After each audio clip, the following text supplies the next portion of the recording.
Hey, it's been a minute. So, over the course of January, I saw a couple of TV shows and movies. And here's what we're going to do: we're going to categorize these TV shows and movies that I've seen into a list. One is highly recommended, the next is mid, then trash, aka we're going to use the movie to buy suya. So, let's get cracking. First on our list is The Agency. I started watching this one from 2024, December, and saw the finale. Uh, it wasn't bad, but it wasn't overly nice either. So just going to categorize that as a very mid TV show. Sorry. Then Silo. This one, a lot of people complained, rightfully so, that Silo, especially the build up of the season two, was a bit slow. But the ending, I mean, especially from episode 9 and 10, was fire. And normally I would categorize this as mid, but that episode, the final episode, I mean the final episode, God, it was so good. It was so good I can't ignore. So we're going to put it as highly recommended.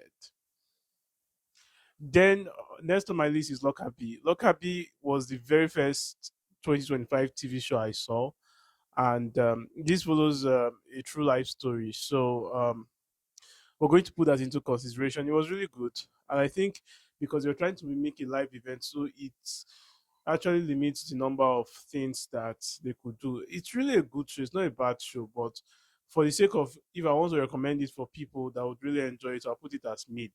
But for those who like history, you're going to really enjoy this one. Then on call. On Call is a TV show that follows the daily life of rookie cops, patrol cops, and On Call was very good. On Call, actually, the way they filmed it shows us a different perspective of the daily lives of policemen and how they go about the things they go about, how they dealt with the loss of a colleague, and it was good. So this one will go right to highly recommended. Next on my list is the Sharpie. I've been insulted because of this Lishabi. Seriously, I went through the page one day and God, I nearly cried.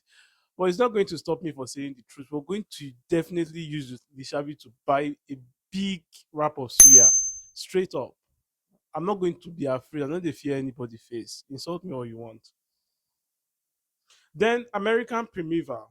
American Primeval was one of those shows I saw, and the first episode got me really hooked, especially with that action scene, and it gave me extraction kind of vibe, and that was very good. And that particular action scene actually took us to throughout the episodes, the other episodes, and it was really good. And I'm going to put this one highly recommended. You're going to love it. Squid Game season two.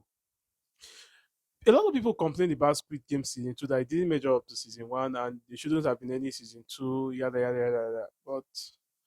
But for me personally, I enjoyed it, and I still have that same feeling. I felt like the writers did a marvelous job, especially coming off the back of season one. They were able to ease off into the next storyline. And for that, I'm going to put it as highly recommended. It's something I really enjoyed watching, and I'm sure a lot of you will enjoy it too. Then Landman. This one was a recommendation from one of my friends from a movie group I belong to. And Landman was one of those very unassuming TV shows. But as somebody who had a background in the oil and gas industry, I actually find it very interesting. And it was really good also. Straight up to highly recommended. Back in Action. And I think this is the first movie I'm going to uh, be categorizing today. Back in Action is um, Cameron Diaz's first movie for a long while, and he's also starred Jamie Foxx. In as much as I love these two characters, the movie wasn't really it for me. You could have done well as a comedy or something that a family would just sit and binge. But as a serious movie for me, I'm going to put it as I'm going to use it to buy suya. Let's go there. Suya, serious. Back in Action was trash. It didn't. I just felt like I was just gliding through it without any seriousness. Night Agent season two. Yep. So this one, this season one actually got us on lockdown. We love season one of Night Agent. I know when I say we, I mean everybody loves season one of Night Agent. But the season two, did you really live up to the hype of season one? To be honest, no. But was it bad? No, it's not bad either. It's good, but compared to season one, I it's not nice. It's not as nice as season one, but it's still good. So let's put that one in mid. So it's not really that bad. We're not going to use it to buy suya, but it's not really something I'll say highly recommended. So put that as mid. Then the last one, Nosferatu.